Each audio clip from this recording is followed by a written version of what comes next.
fantastic. Wow, yippee, great. Problem is they cooked them in the oven with the same gluten-based pizza crusts, and people can have reactions to just the crumbs of the gluten-based pizza crust that gets on cauliflower pizza crust. So be aware of that cross-contamination and know that gluten-friendly is not the same as gluten-free.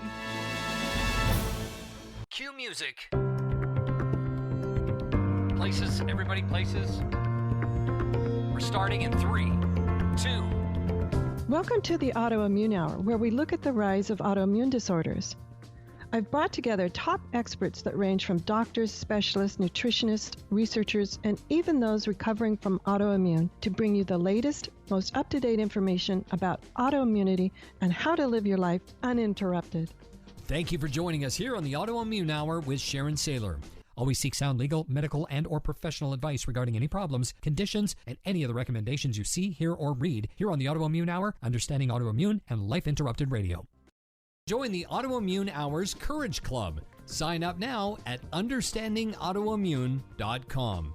Now, back to your host, Sharon Sayler.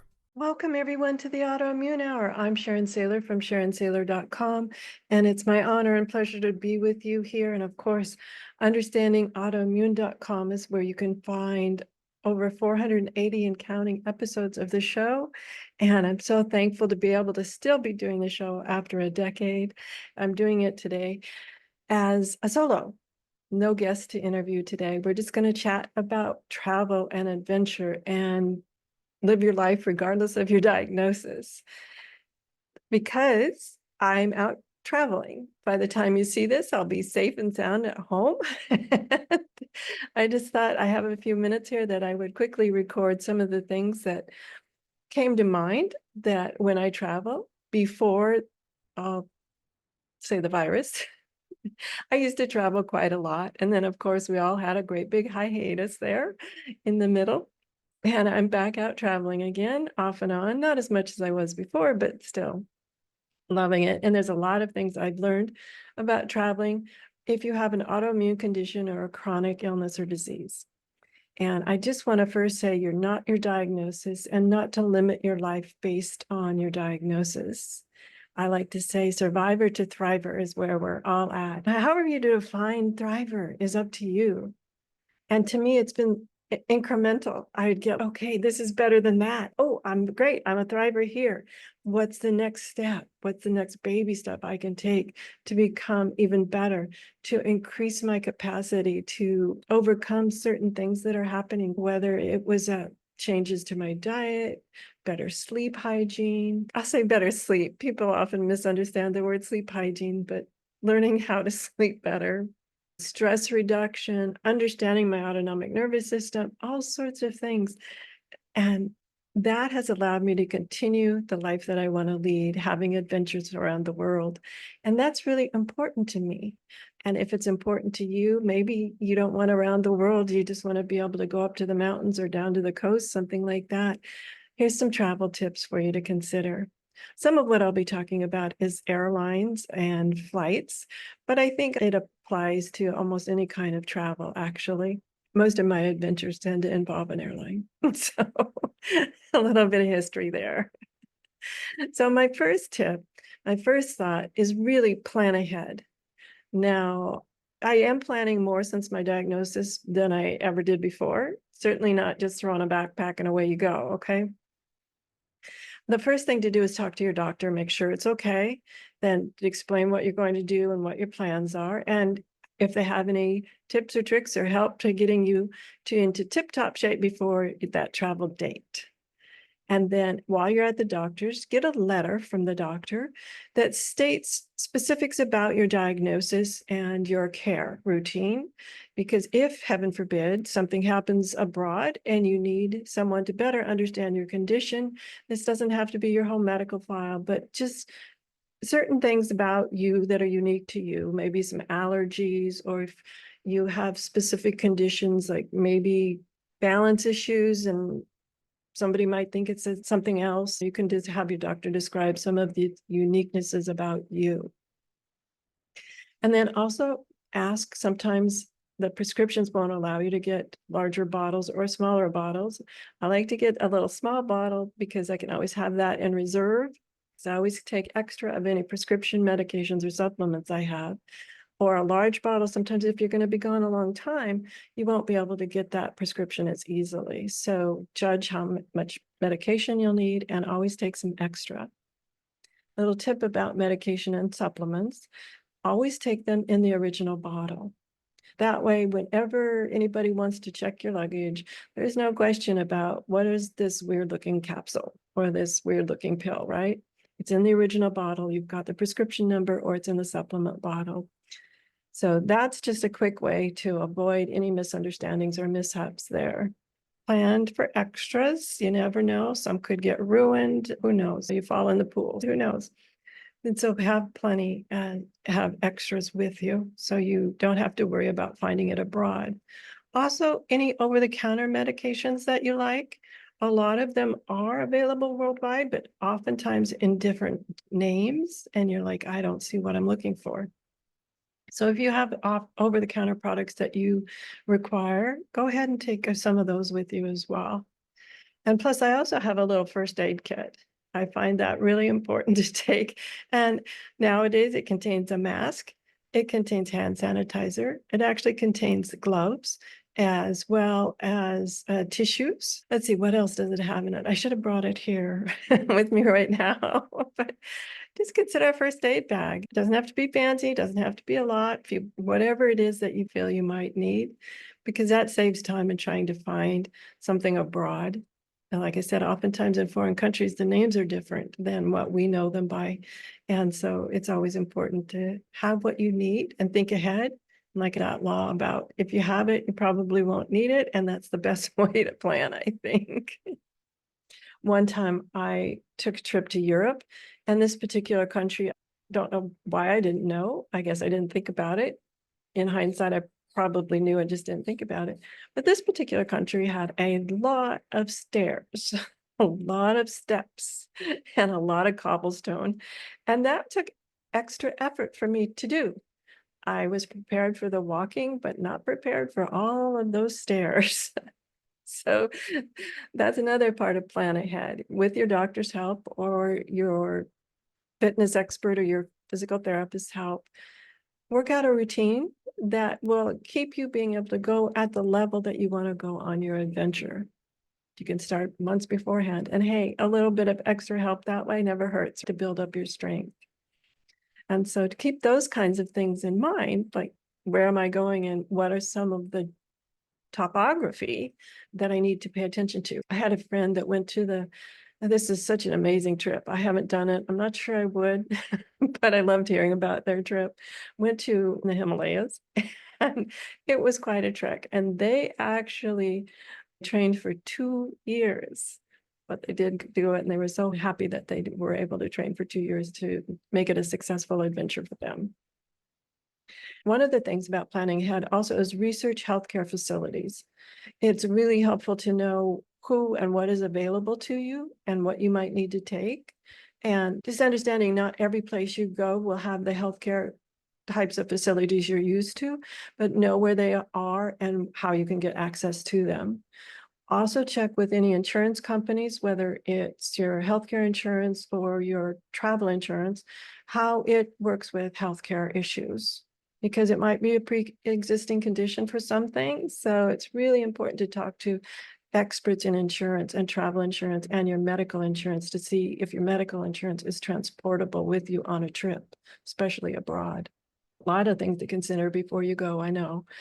But even if you don't have a diagnosis, a lot of these are good things to do anyway. Another tip when we travel, I like to say, is manage your physical comfort. I don't know about you, but the plane seats I've been on lately are incredibly hard. I don't know what they've done with the padding, but even with my own extra personal padding, shall I say, The seats are incredibly hard.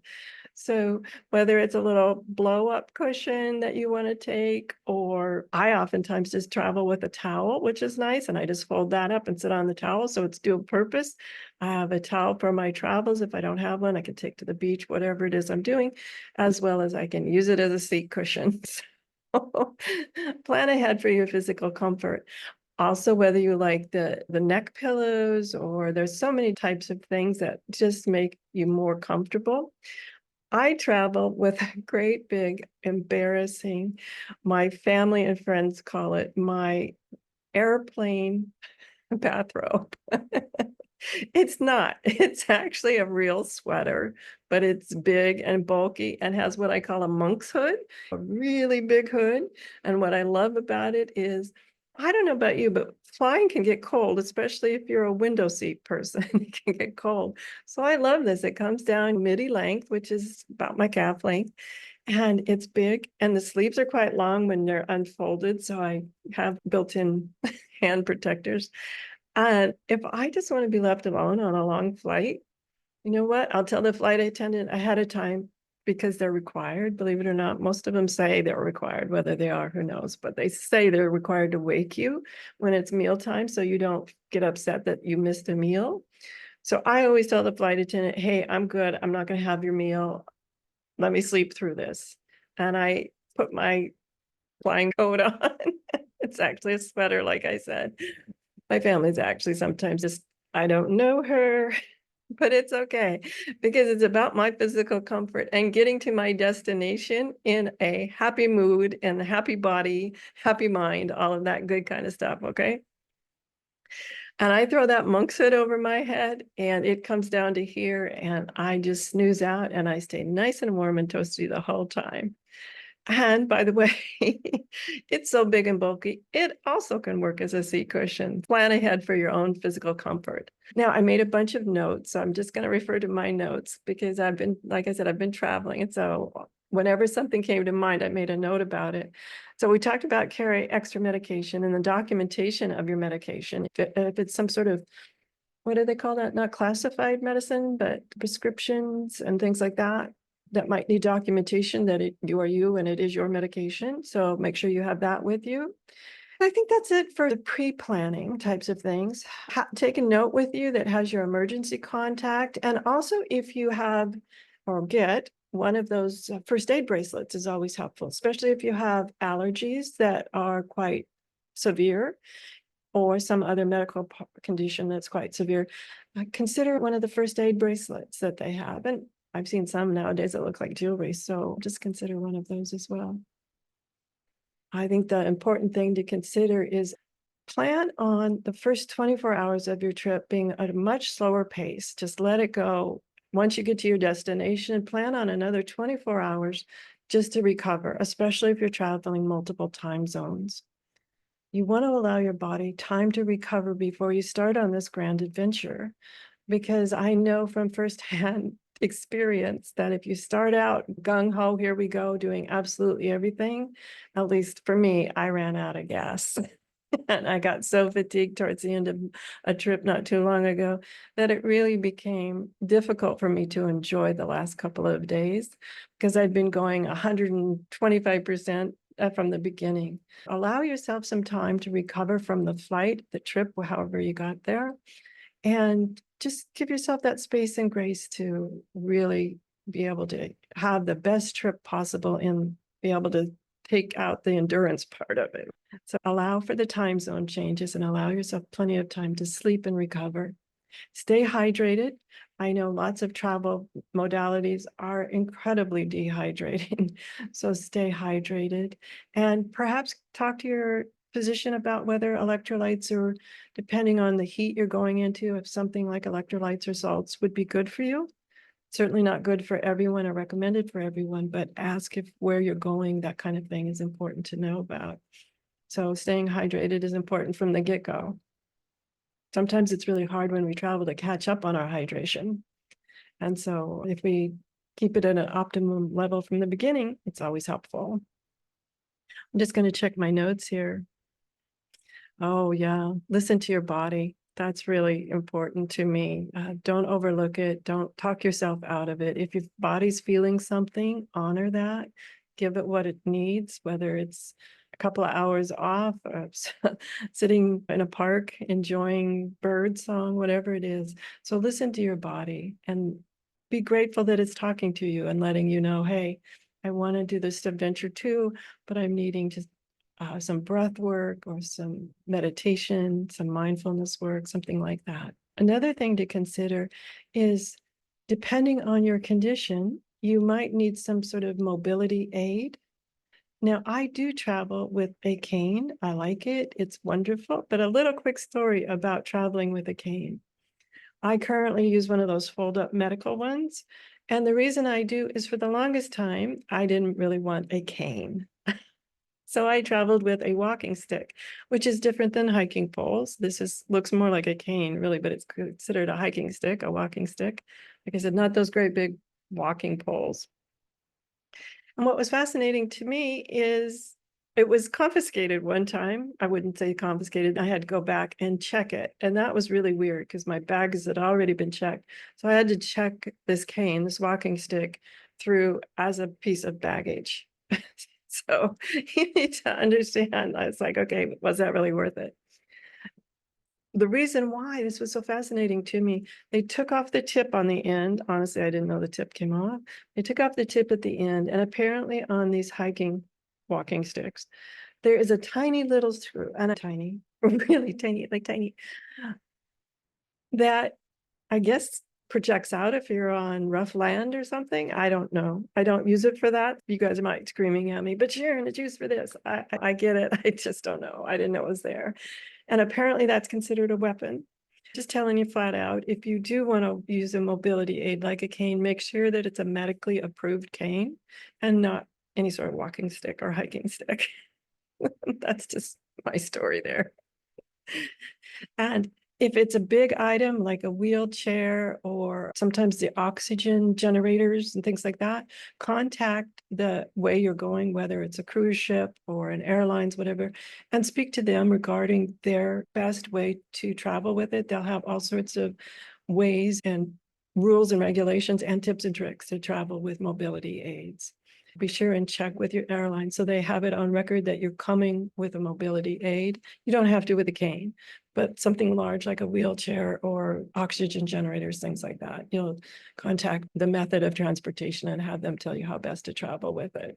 Another tip to think about is the kinds of little extra things you're going to wish you had, not on your best days, but I will say on your most fatigued days or your most busy days during your trip. What other things would you like? So like a fold-up hat, sunglasses, all those sorts of things. And I say take your favorite sunscreen too, because I've been abroad and I have found sunscreens there, but oftentimes I don't read the language. I don't know exactly what's in the ingredients. And one time I got hives. So just fair warning, take your own sunscreens and things that you're used to, okay? Now, sometimes you have to pack those in your big checked bag, and that's okay. If you lost your sunscreen, not the worst thing, right? Okay, so let's see. What are some other tips? You guys know that I don't do a lot of these sort of without somebody to chat with without an interview here, but I just really wanted to share these travel tips with you. And so I took notes.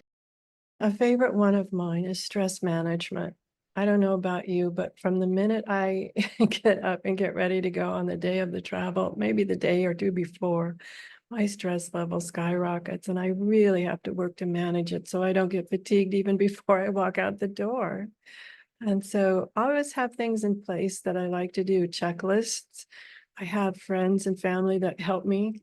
Either it's get to the airport or actually even park and help me walk my luggage in to the airport. Little tip about luggage. If you can, travel light. It doesn't have to be just with a carry-on or a backpack or something. That's up to you. I check my bags every so often too. It just depends on how long you're going to be gone and everything. But I'm not one that has multiple bags, because what happened to me one time is I had multiple bags.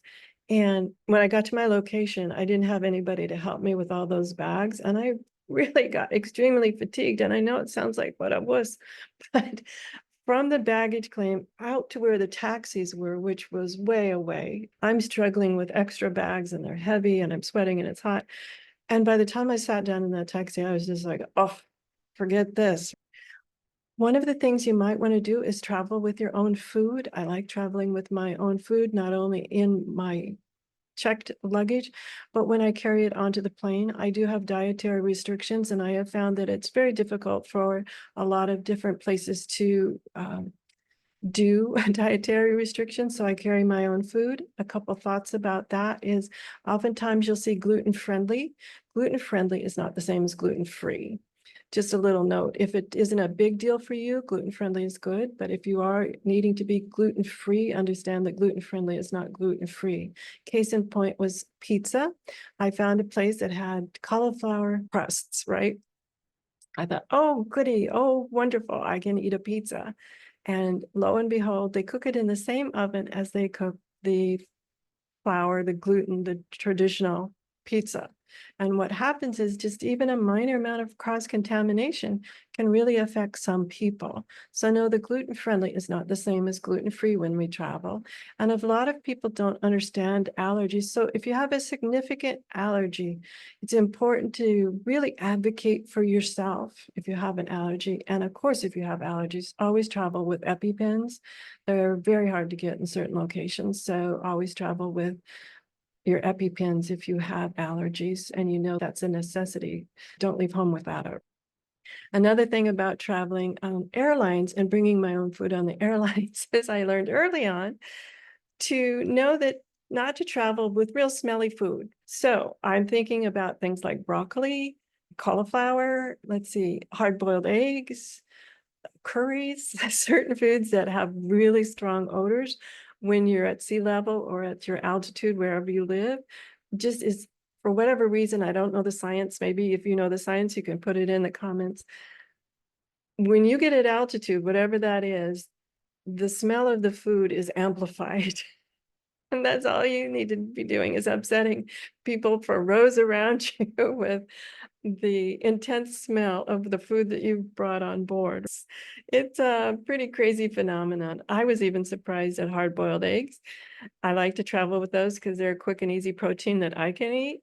And you put a little ice pack with it and it stays safe and secure for a relatively short flight.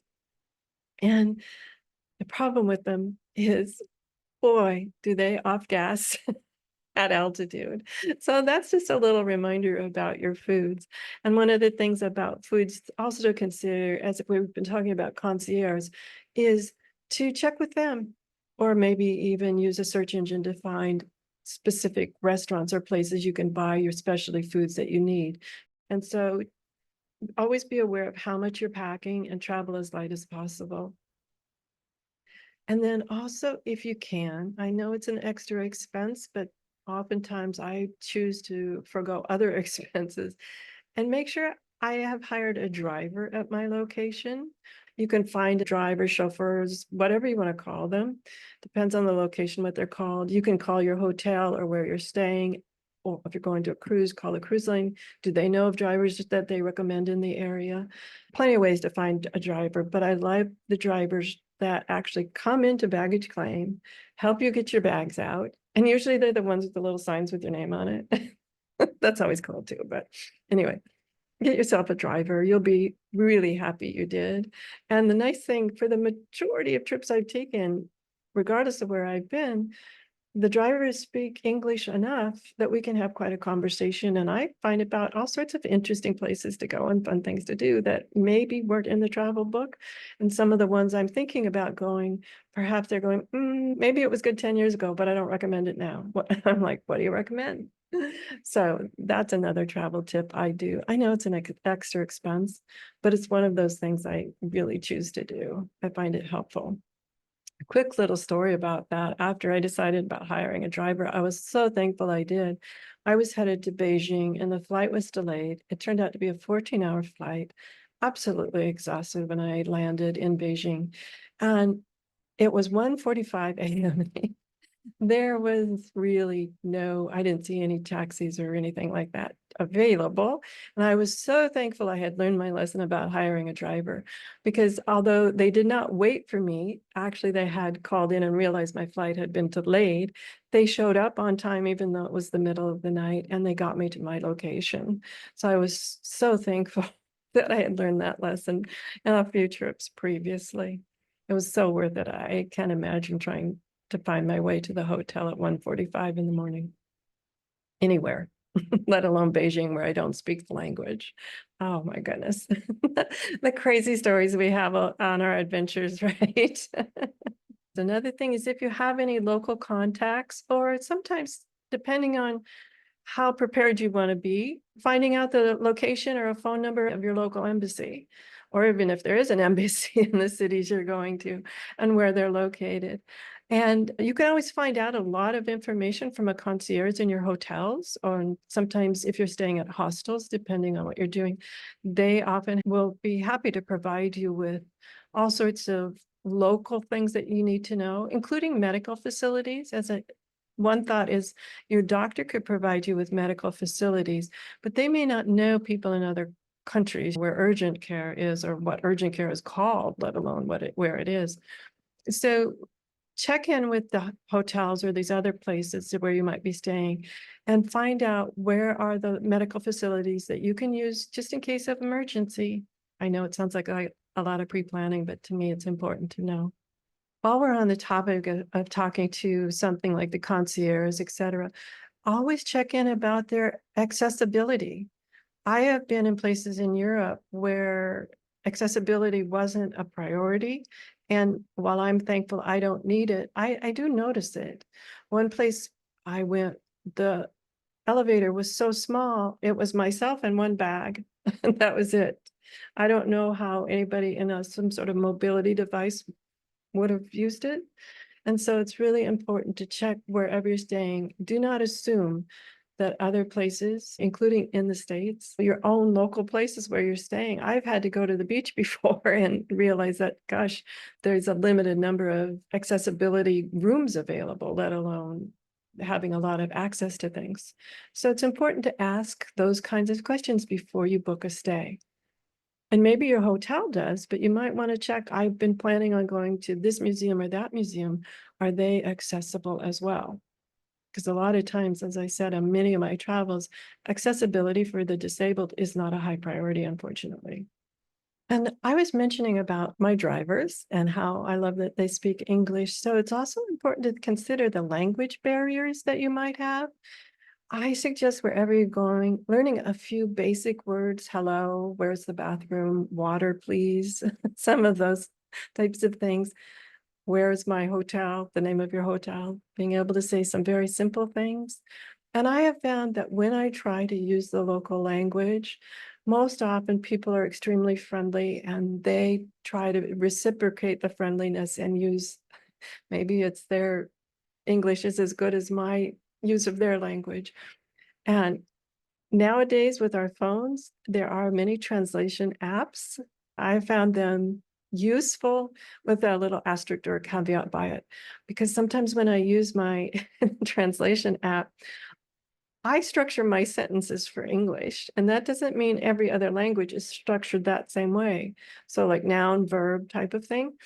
Maybe that's not how it is. Sometimes I've talked into the translation app that I use the way I would say it, and yet it translates and you hand the translation device to someone else in their native tongue, and they read it and they give you the strange look of they don't get it until you see them sounding out each word, and then they realize that the words or the nouns or the verbs or what adverbs and adjectives have been misplaced. And it's so much fun because they have this moment of, I get what we're trying to talk about now, right? Download a translation app beforehand. Yes, there are translations by the big brand name technology company, but that requires internet access. And so make sure you download a translation app that doesn't require internet access, or is at least moderately available over the data phone lines, because you don't want to get stuck without being able to use your translation app. And so that's a really good idea to use.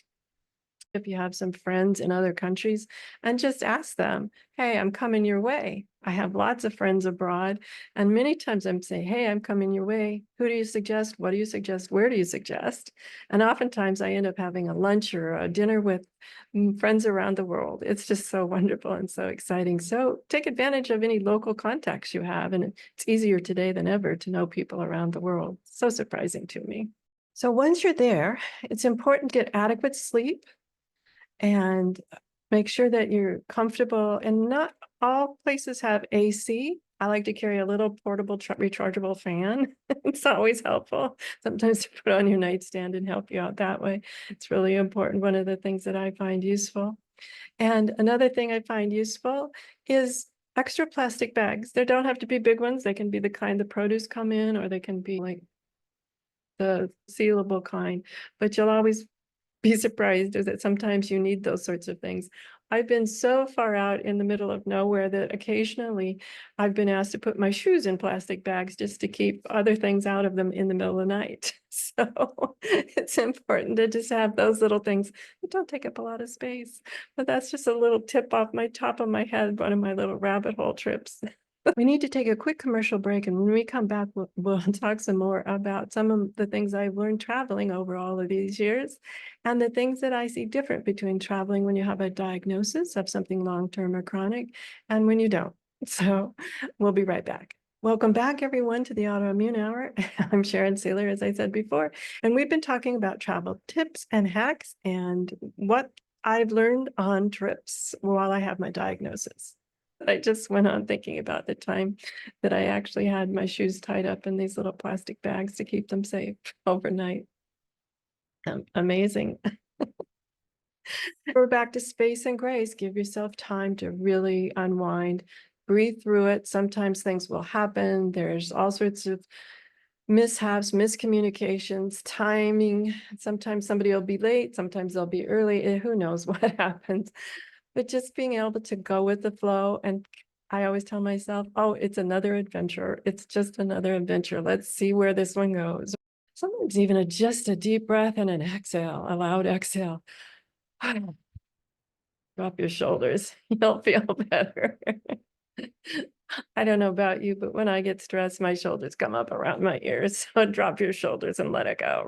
If you want, I'm all for seeking out professional tour guides, and sometimes you don't have to go with professional tour guides. If you have access for any reason to universities or local groups like that, maybe they have people who are willing to take you off the beaten path and show you what it's really like to be in their hometown or their country. I've done that. I've hired university students to take me places. Do your due diligence, though, right? Do your due diligence. That's where local contacts and hotel concierge and things like that are really helpful. It always helps to have somebody who's got the local inside skinny on the place. It's always fun. I've alluded to earlier about this idea of getting fatigued on your trip. That's really important to remember, is all about energy conservation, so we don't get too fatigued. If we get too fatigued, the next day or 2 days could be totally shot because we can't get out of bed. So energy conservation is really important. You don't want to ruin your whole trip by pressuring your body to do more than it could do right in that moment. Another thought comes to mind is stay connected with your loved one at home. They really want to know that you're doing well and that you're okay. So stay connected with your loved ones at home. Even if it's just a quick little text like doing good, they like to know, eases everybody's mind. And talking about that doing good and the fatigue and everything is set realistic goals. If you've even pre-diagnosis, if you've never walked 2 miles in a day or at one time, don't assume you're going to be able to do it now, okay? Oftentimes people set the most unrealistic goals. And I find I like the kind of travel where I can go at my own pace. Yes, tours are fun and they're nice, and I've done them before. But for me right now, where I am in my life, I like to go with the ones I can go at my own pace. And so I go to a location and I stay in that location for a length of time, whether it's a week, 2 weeks, or even longer. just to be able to scope out the real world here. What's it really like to be here? Who lives here? What kind of people are here? And I have found that people around the world have so much in common that I really like to get to know them all. So that's a fun part of it, is so pace yourself and understand and give yourself that space and grace we've been talking about so far today. And finally, I wanted to talk about proper mindset, positive mindset, and keeping that throughout your entire trip. One of the things that I do every day, whether it's on a trip or I'm at home, is I practice gratitude in the morning. I know there were mornings there at the beginning of my diagnosis, I didn't know I was going to wake up. I honestly didn't know I was going to wake up. And every morning when I wake up and my eyes pop open, I give gratitude for waking up. I thank my body for making it through the night, giving me a nice night's rest, and being able to set the frame for the day, coming from that place of gratitude and happiness, and being at peace with myself where I'm at right now. On that survivor to thriver story we talk about, where we start with our diagnosis and we go from that survivor mode. Yes, we all go through that survivor mode to where we can maintain the body at a certain level. And then each step you take is on the thriver mode. Being thankful for each one of those steps. As I look back over my diagnosis to now, I am way past where the doctor said I would be. Remember, I mentioned those ugly statistics that they gave me. I am so thankful that my mind, body, and spirit, and all the outside help, my community, has gotten me to this point to where I can talk about travel tips that I've learned to travel when your mobility might be a question or whatever it is. You're not your diagnosis. So find your adventures out there. And a positive mindset is about living your life the fullest, regardless of how many days you have left on the calendar. Look, one thing I've learned since my diagnosis is you never know when you're going to get that diagnosis, and you never know how many days left on that calendar. Before my diagnosis, I had been in a car accident, and luckily it wasn't a big deal, but it was a surprise. Boom, bam, it happened out of nowhere. You know what? That could have been the final time too. So come from that spirit of gratitude and adventure and living the life you've been given to its fullest and helping others along the pathway as well. That's what I love, meeting people and seeing, what do you have in common? What are their needs? What are your needs? And is there synergy between you? That's always awesome to know. And so practicing this positive mindset is important, not only for us on an adventure, but for every day. And as I always close out my shows with, have a great week, whatever your adventure. I truly mean that, because I hope you are finding adventures every day and every week, and setting some goals for some big adventures in your life. I've said it before here a couple of times today, and I really want to reiterate the point. You're not your diagnosis. You're so much more than that. Yes, I get it. You might have a few liabilities right now. You might have a few limitations right now. I get it. We all do. And you have your adventures any way that you can. What brings you joy? What brings you happiness? I know one of my favorite places to go, and it's an adventure, even though it doesn't require a passport or a plane or anything. But my favorite place to go is the ocean. And so when I'm needing an adventure day or even an adventure couple of hours, I find my way down to our local ocean. And that is just such an amazing reset to the whole body. And I think travel does that too. It changes our perspective on life in so many ways. And changing our perspectives, having an open mind, is a great way to do it. Sometimes I like to take the observer role. I don't know about you, but sometimes I like to take the observer role on my travels. And I think of myself being over here and looking at the situation, including me, who's over there in my little view, right? Wow, what would it have been like to live here? Whatever it is, 100 years ago, 1,000 years ago, whatever it is. Or what is it like to live here right now? And take that observer role and learn so much about life. And you'll soon realize that happiness and joy are pretty much the same around the world. And that's what I just love about it. So if you would, I'm going to sign off early. By the time you guys see this, I'll be home. And I'm really excited about that too, because it's been a while since I've been home. Family have been keeping the fort safe and sound for me, which is awesome. I'm actually looking forward to spending some summer times there. And so I'll sign off early and have a great week, whatever your adventures. Join me next week for another brand new episode. And if you would, if you're watching this, please subscribe to whatever way you're watching it, whether it's through the audio programs. Please follow the show, help the algorithms grow the show, get it to a larger group. And if you're watching this in video on YouTube, please subscribe to the YouTube channel. We've been around a while, but I have to be honest, I'm not a great video editor. Thank you for being so patient with my video editing. I just love being able to see people's faces and go, oh, that's what they look like. I love that. So if you would, please subscribe if you're watching this on YouTube and help us grow this channel, Understanding Autoimmune. And follow us on social media. We are on Instagram and Facebook, and it's at Understanding Autoimmune, just like it is on YouTube. So I'd be most grateful and happy if you'd become part of our community by following and or subscribing. Thank you so much. Share with me your favorite hacks, and maybe we'll do another episode of all of your favorite hacks and our learnings together on living our best life yet, regardless of our diagnosis. Love you all. Thank you for being part of the community. And if you're new here, welcome. We'll love to see you here and appreciate all of you. Go in gratitude.